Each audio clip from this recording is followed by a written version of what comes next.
Discussion now about corporate income tax in the Bahamas, right? And the question is, how do you is the first question. If you do, how do you put a corporate income tax on all of the IBCs and all of the corporations that are used in the Bahamas for international activity and not domestic activity? Do you tax that or do you not tax that? And if you say, okay, I'm not going to tax that, right? Then how do you justify to your domestic economy that we're not taxing that whole arm of our economy on a corporate income tax regime and bearing all the tax domestically? So those are issues that need to be addressed or thought about or rationalized when you're putting in a new tax system. So what are the types of taxes that we have? This is pretty straightforward. You know, we have an income tax, right? And an income tax, you have individual income tax and corporate income tax. So you hear the Minister of Finance say, oh, we may have to do a corporate income tax. You don't dare touch the individual income tax. Right? I mean, corporate income tax may run him out of office fast enough. You may not make the next 4 years on an individual income tax. Right? Bahamians are very tax adverse, and you want to be in my business? You want to be in my business? No. So you have corporate versus individual. In the States, they have both. In some countries, they only have corporate. They have a higher payroll to get the individual. Right? And you have ordinary income versus capital gains. So ordinary income is what you earn, generally. I mean, that's a general. So compensation, the business earned. Capital gains is on investment. Right? So if I invest in stocks, any gain from that is a capital gain. And usually what they do, or real property, any investment, right, in property, they give a lower rate to income on capital gains than ordinary income.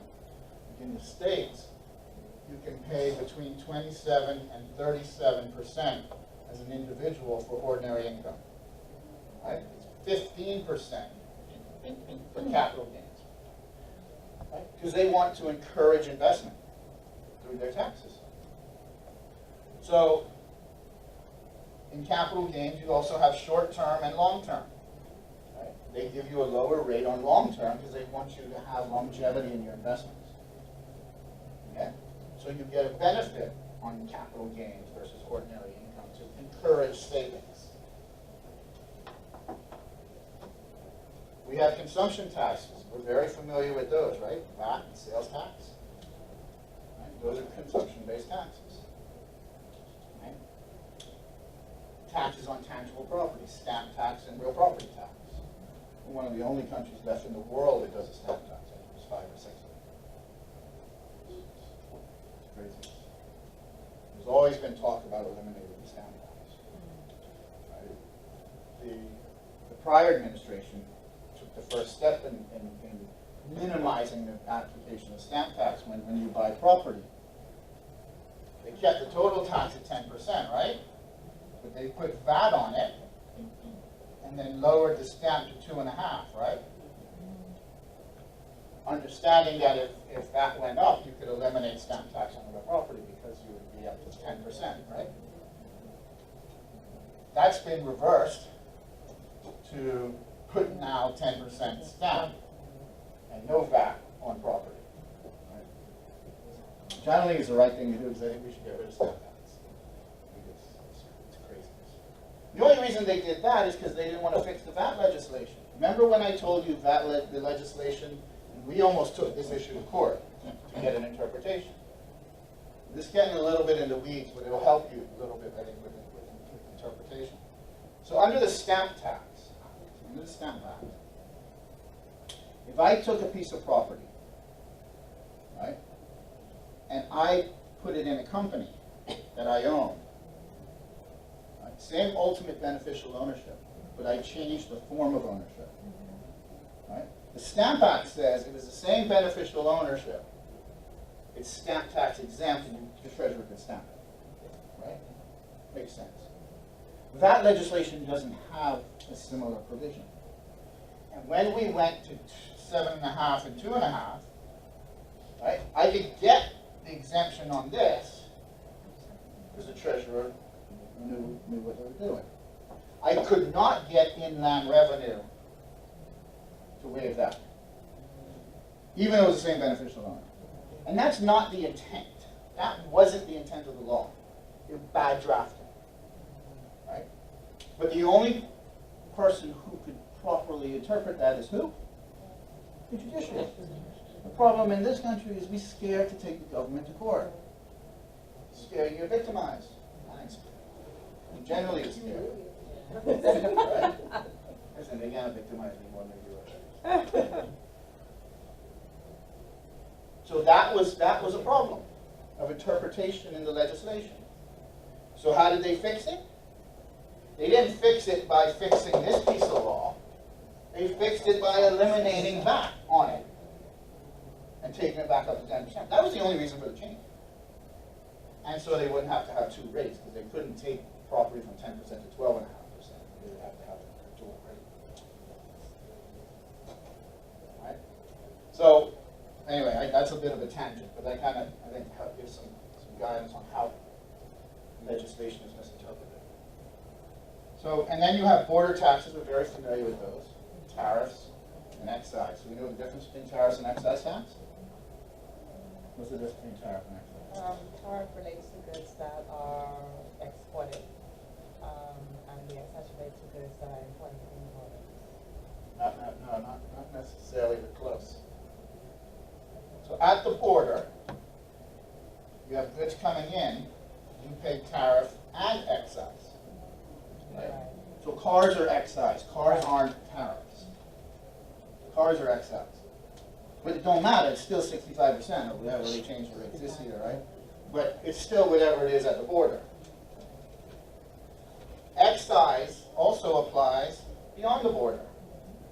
So excise applies whether you import it or you produce it domestically. Right? Now you say, well, what's the, what? I don't understand. Why? Nobody makes cars. So why are they in excise? 3 letters. WTO. Right? WTO says you shouldn't have high tariffs because it's a discrimination against cross-border trade. Because you're only taxing what you're bringing in, you're not taxing what you're doing domestically. Right? And so tariffs are adverse to trade. And therefore, part of the WTO, you hear Zhivago all over the place now. Right? 15%, we can handle 15%, import duties, this and that. Well, you can only handle it if you raise taxes. Right? But that's at the border. Excise, because it's at the border and domestic, is not considered a discriminatory tax against trade. And so what governments have done is their big revenue items on the tariff line, vehicles, probably the #1 revenue item in the tariff code, they move in excise and say, oh, no, we keep our tariff rates high, or excise rates high on vehicles. But if anybody produces a vehicle in the Bahamas, they got to pay the tax too. Right? Vehicles aren't a good example because nobody produces that vehicles. What's another high revenue source on imports? Tobacco. Right? Tobacco. Tobacco is an excise. So that's why you heard the domestic cigarette manufacturers and Graycliff, you know, with their cigars, all carrying on because they now went from a no tax regime when we moved in, and when my cabinet moved it. When we moved it in excise, they now had a huge cost of doing business increase. Right? And you heard them loud and clear that that's an excise. So that's the difference between tariff and excise. Right? Liquor, still a separate tax regime, but it's treated like an excise. They do tax per gallon on the liquor tax, but that's domestic or import. Then we have employment tax, payroll tax. People were saying we should go to a payroll tax instead of VAT. Right? We're a service provider industry. It would have had a significant effect on our service industry.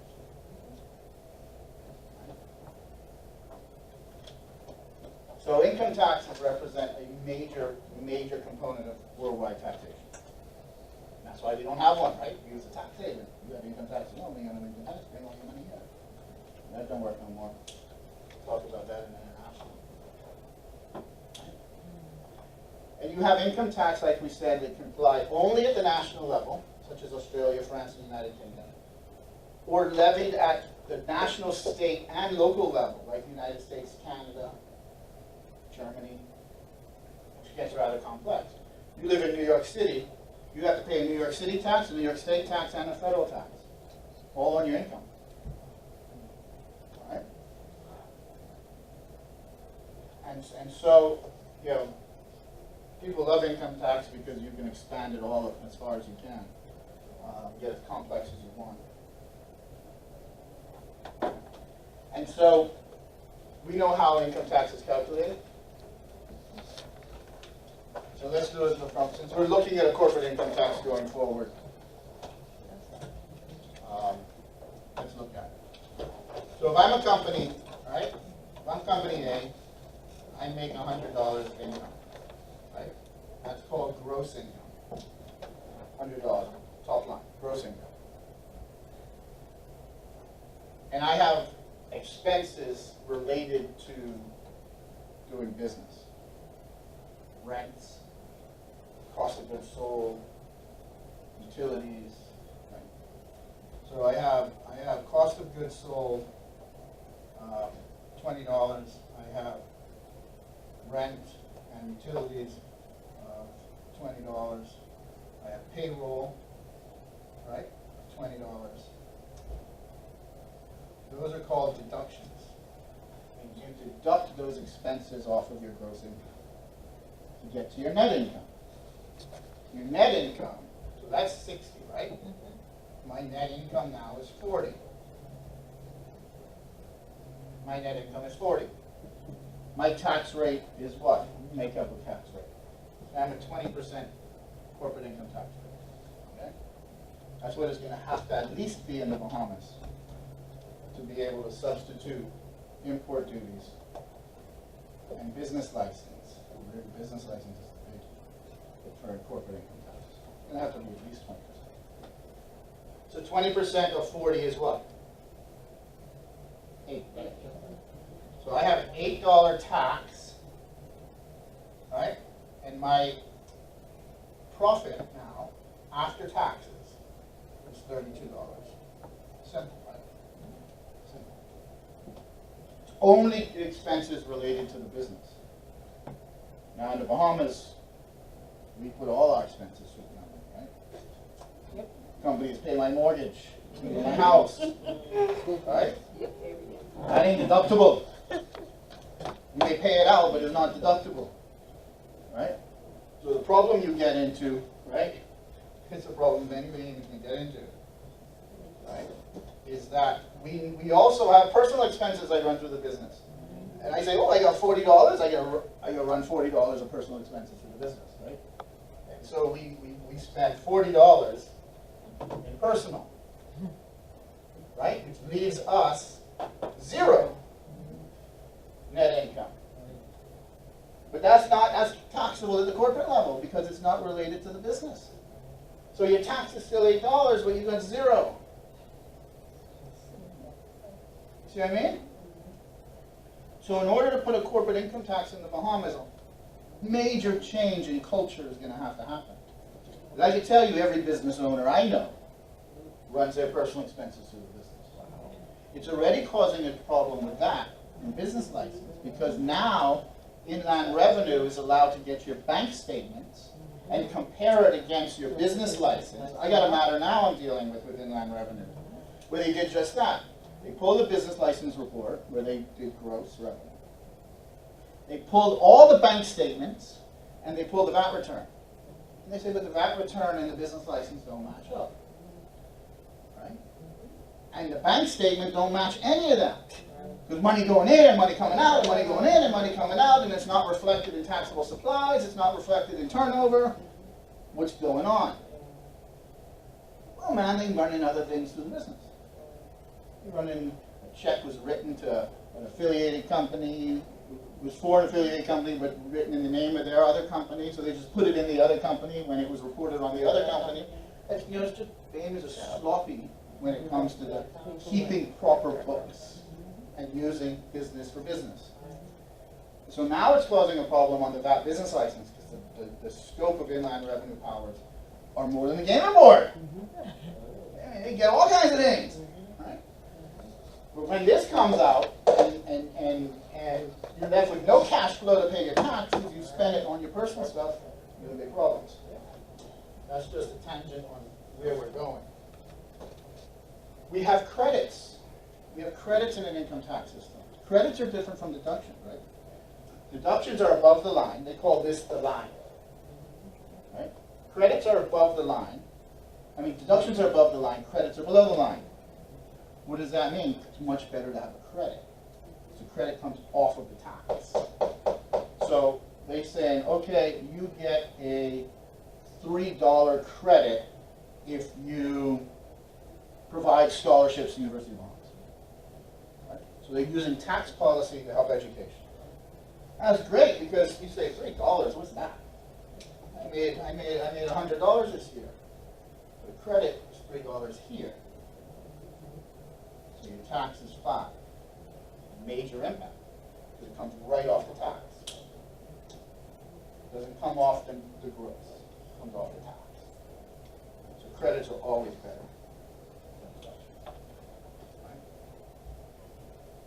Now this tax could either be a flat rate or what we call a graduated rate. The graduated rate is based upon the amount of income. So remember I told you they do this in the US on individuals. You can have between 27 and 37% tax as an individual. And it's all on income brackets. The higher you make, the more they tax you. That was Greg Moss's argument for that. That hurts the poor man, because it takes a larger percentage of his income to pay for the expenses that he needs to live. But you do an income tax based upon graduated rates, so the rich pay more, the poor pay less. You want the government all in your business? Jay Goober Robert, you want him in his personal business? You don't want him in super value? So that's income tax. I was educated in an income tax regime. I'm a tax lawyer in an income tax regime. So we do go to corporate income tax. They're looking to get plenty of business. Plenty. Right? So we have other taxes. Not on this is gaming tax. We have gaming taxes too. Our gaming taxes are unique. It's on size of casino floor. Right? It's crazy. I don't know why these people build these big casino floors. I told my client, cut it in half. Cut it in half. Pay less tax. What is over 10,000 square feet is one. It's all one flat rate. What's the one in Bimini? That's the that. Investment in, right? What about Grand Lawn? So it's really only two that go in the higher rate. Right? So we have other taxes. We have property taxes. We all know about property taxes. Everybody vexed and complaining that we don't collect them, right? And you raise the VAT, but you ain't collecting the property tax from them like people. You do that all the time, right? And then they take the cap off of life for key people, not knowing they took the cap off of life for people, so they say, and then the life people get mad and they put the cap back on. Can't script it better. So you have property taxes. And actually property taxes, I think when we did our analysis, I'm trying to remember, I have the document somewhere, when we put that in. Property taxes only made up like 2% of revenue in bonds. Really, really, really small. 2%. I mean, you look at import duties, right? Huge. So it's really small. Stamp tax was much larger. So you have property taxes. You have property taxes that based upon tax basis, right? So property tax works as follows. You have your market value for the property and you have your assessed value for the property, right? we all know this, right? You have, your property's worth $300,000, right? But you carry an assessment of $200,000, right? And that revenue coming around and reassessing all these properties. Because the assessed value didn't go up as fast as the market value. Right? Because I think this is confined by statute to a certain percentage. Right? And so that, but they have the right to reassess. So they carries on, this gets bigger of a gap.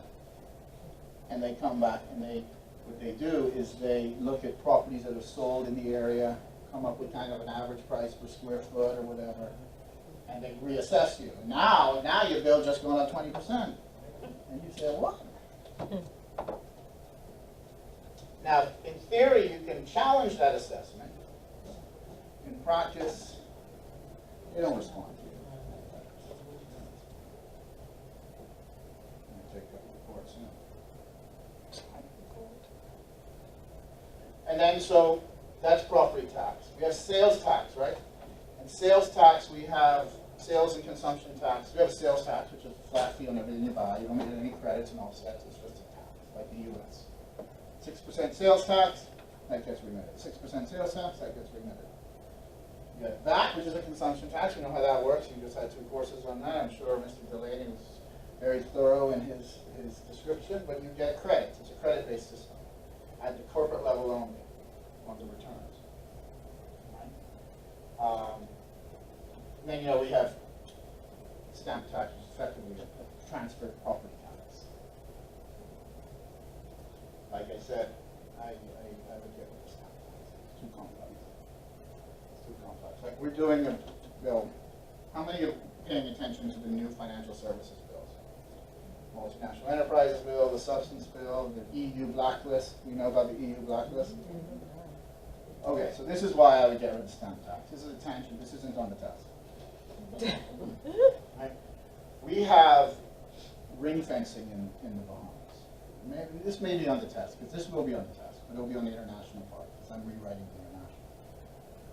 We have ring fencing in the Bahamas, which means we treat foreigners differently than we treat Bahamians in taxes. Right? And one of those is stamp tax. An IBC that is non-resident for exchange control purposes has a 20-year exemption from stamp tax. Right? That's why you can use an IBC to do pledges of shares and cross-border financings and there be no tax. Where if you used a Bahamian company and did the same thing, you would have stamp tax on the pledge and stamp tax on the financing documents and everything else. You have an exemption for non-resident companies. That's ring fencing. You're treating somebody different because they're foreign than your domestic economy. The EU says move that. Right? So we said, okay, we get rid of this exemption. Bam! No more ring fencing. Right? But you know what you just did? Is you just eliminated the use of IBCs from structuring and cross-border transactions. Why would somebody come and do $100 million airplane financing and have to pay 1% stamp tax on that? $1 million in tax just because? No, you're not going to do it. Right? Not going to do it. So what we convinced the Attorney General's office on, I'm kind of helping them with the legislation, piece of legislation. We convinced them if you're going to do this, you now need to put an exemption in the Stamp Act that exempts all financings other than those secured by Bahamian real property. Because that's where most of the stamp revenue comes from, right? Real property transactions. So you keep that, and you eliminate it on everything else for Bahamians and for foreigners. Then it's not ring fenced. So you get rid of the exemption, but you put it applicable to everybody in the Stamp Act. And then you're good. You save the IBC, you save the world, and we're happy with the union. Okay? That's ring fencing. And that is, how am I going to, oh, that's why I would get rid of the Stamp Act. Just avoid all of these issues. Right? Okay, last piece of this. Yeah, I told you this was going to be a short class. Last piece of this is regional taxation, right? What are we seeing in the region? Where are people getting their revenue? What can we anticipate here? Right? So, most countries in the last 20 years or so, have seen a significant increase in their tax burden and tax base as a percentage of GDP, right? And structural changes to their tax regime. Again, they put VAT in. I mean, that was a slap across the face, right? Nobody anticipated, nobody understood it. Everybody thought the world was coming on that. Now we're talking about putting corporate income tax. I didn't think I'd see it in my lifetime, right? And so we've seen as a trend fundamental changes and serious increases with respect to taxes on the revenues. Right? So you saw that, this shows it. Fiscal revenues, which is tax revenues, increased in Latin America by 4% of GDP. It's a big increase, right? In the Caribbean, also increase of 4% of GDP. Right? Why? Because they're borrowing more. They have more borrowing expenses. They got to get the money in tax revenue to pay all of that. Their expenses far outweigh their revenue. Right?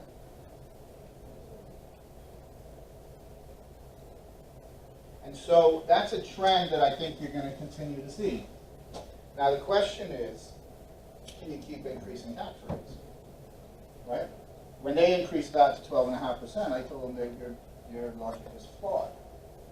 Right? You're not going to increase tax rates by 66% or whatever and expect a $400 million revenue return, the proportionate increase. Because people are going to spend more. Right? People are going to spend more. And then you change and make these things from exempt to zero rated. We saw how that takes away from your tax base. So there's no way it's going to happen. Right? You may get half of that. There was one business, a client of mine, in June, before the VAT even came into effect, but when it was announced, saw a 30% drop off in their business in June before the tax even came into effect. Consumer spending habits. The reaction is to spend less. I don't go to restaurants as much anymore as I used to. Why? Because the minute I order a plate of food, I'm paying 27% more than what's on the menu. 15 plus 12. Right? So I'd rather cook at home. So you can't think that you're going to get a proportionate increase in tax by a proportionate increase in the rate. And that just causes you to keep increasing. Because you said, oh, I budgeted for $400 million, I only got $300 million increase, I got to go find the next $100 million. Where could I raise taxes again? Right? And that's why you get into this spiraling problem of increase per GDP. At some point in time, people ain't going to spend. And at some point in time, the economy is going to be so stagnated that there's going to be no income to pay the taxes. If I don't spend, you don't collect the VAT, and your business license is lower because your turnover is less. So now I'm shrinking the economy because I have caused a consumer reaction to high tax rates. That's why I don't believe in increasing tax rates like that. Streamline the economy. Make it easier to get into business. Provide incentives for people to generate, and you will see it increase by its nature.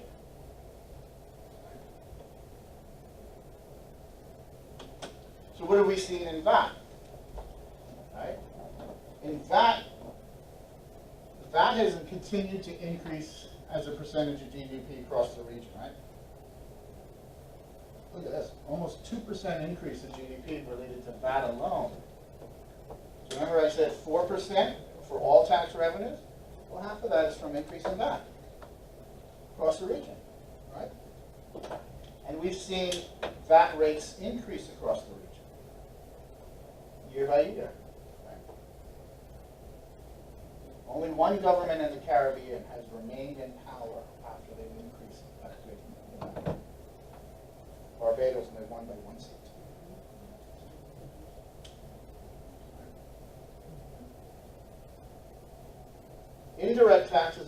have increased. I mean, this is a sad story. All we get is tax increase and no GDP increase. Our GDP has been flat for 25 years.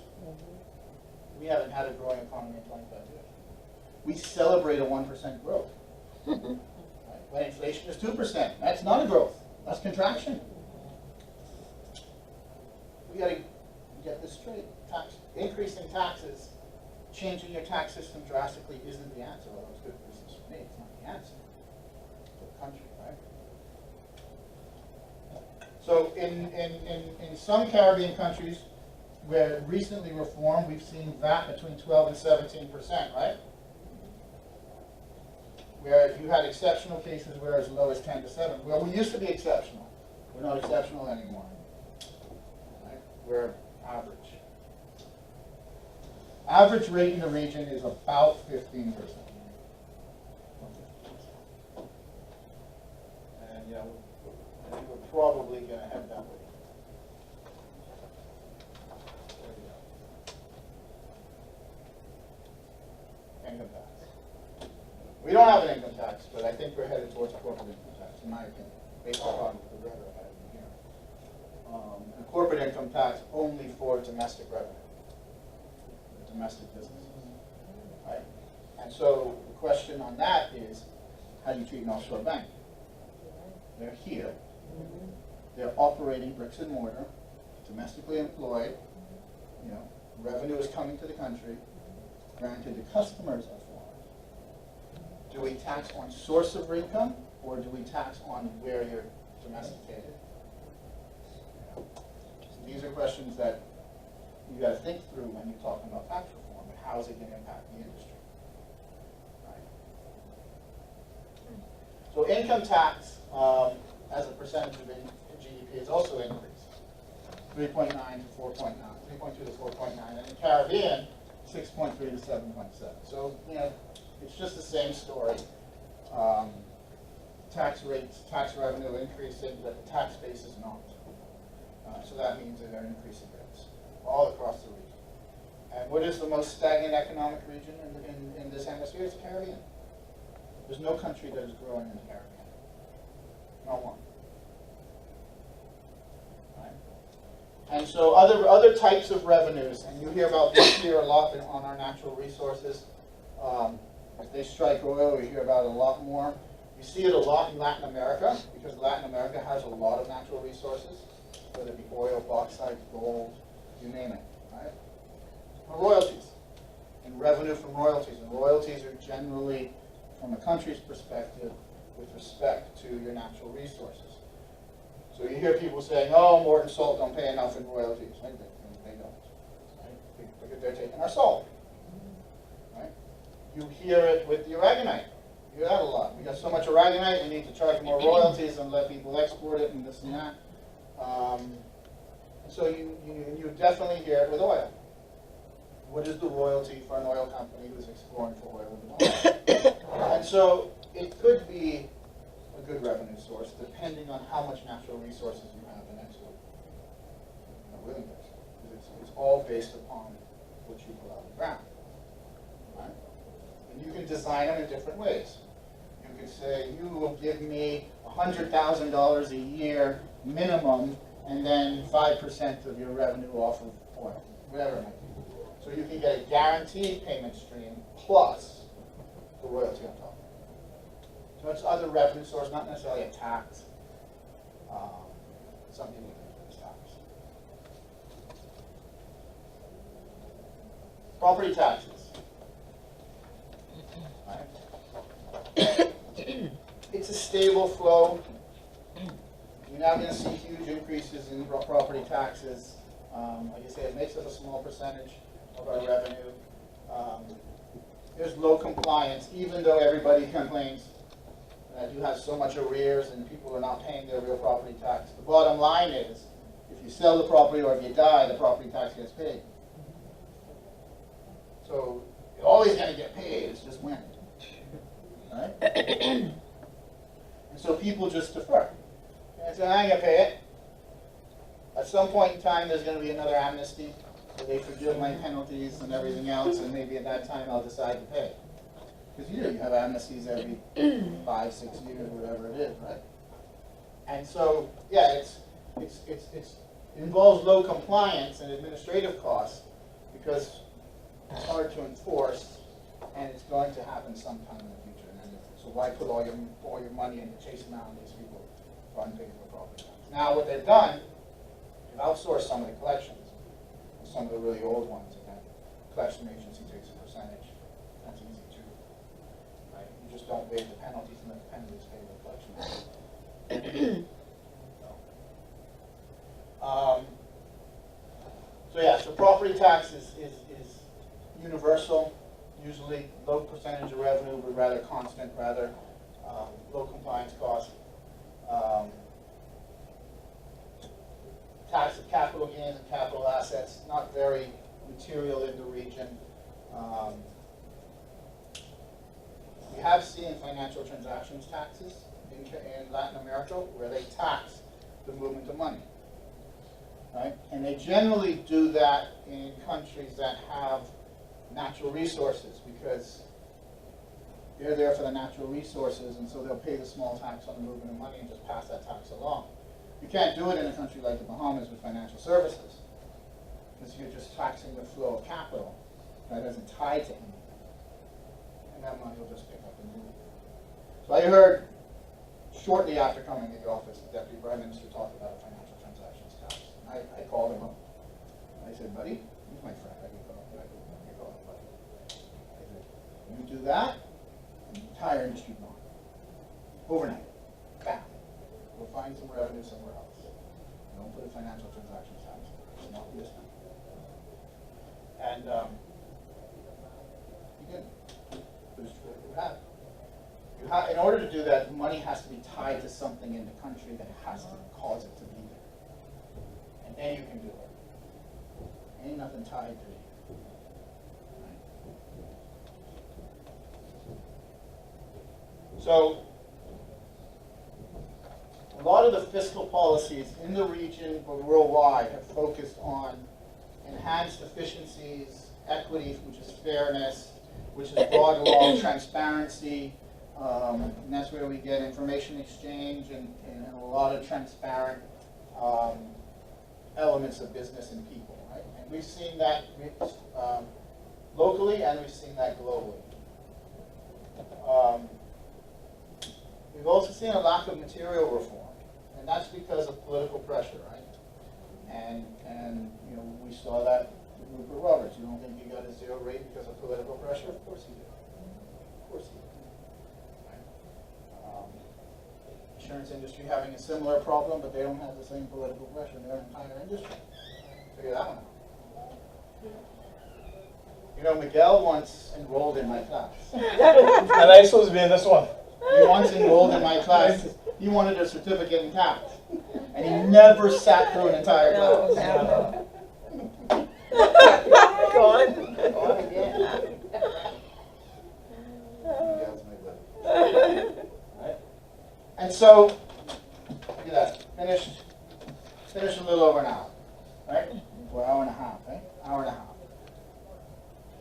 This was supposed to be clearly right after the first one, to kind of give you a global overview on tax before you jumped in. But I had to go on vacation. Went to wine country. Napa and Sonoma. See, my belly's still full of wine. like a barrel. So that's where I was. That's why I apologize for that. But you know, this was a fundamentals of tax policy module. You know, clearly VAT is meaty.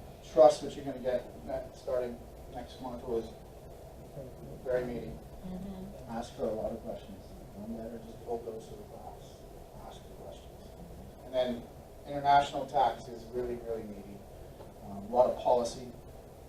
I'm writing the module to reflect some of the current events that have happened with the EU blacklisting and the new legislation coming with the blacklist. So we do, you know, information exchange, FATCA, CRS, and then we'll do the EU blacklist and why they blacklisted us and what legislation is there and how is it going to affect what you do. So that's going to be a little bit more comprehensive than it has been in the past. But I think it's important because we have a good proportion in the offshore industry in this class. So we need to know. This was just a fundamental overview of tax policy. I think it's pretty straightforward. Like I said, my modules, which is this one in international, I keep mostly to slides because they test you on the materials. So if other teachers give you a lot of materials, like I think in trust you gives you a lot of materials. The problem with that is that that's fair game for the test. Right? And we want to pass the test. Yeah. You all attend class, you all pay money, you all need pass. And if the problem is if you give you a stack of materials like that, you don't teach that. No. You don't go through it. But we'll do, I also do as Miguel said, the review class at the end. So what I generally like to do is have you do the mock test between the last class and the review class. Then we can answer specific questions on the test. I'll do the test as well. And then other questions on all the modules, and that's how that works. Usually I address some issues of confusion in the wrap up there in different areas to help straighten it out. Okay? Everybody have a good long weekend next weekend? Yeah. Go Dolphins! Go Dolphins! That's today's slide. Oh, international. You all get a new international slides. Okay. Added onto that. So you can, I mean, that will be taught, but I'm going to add into that. Okay? Okay. Take care, everybody. Okay. Be good? All right. Have a good weekend. You too. All right.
Straight? Yeah, man. Okay, so folks, enjoy your weekend. Okay.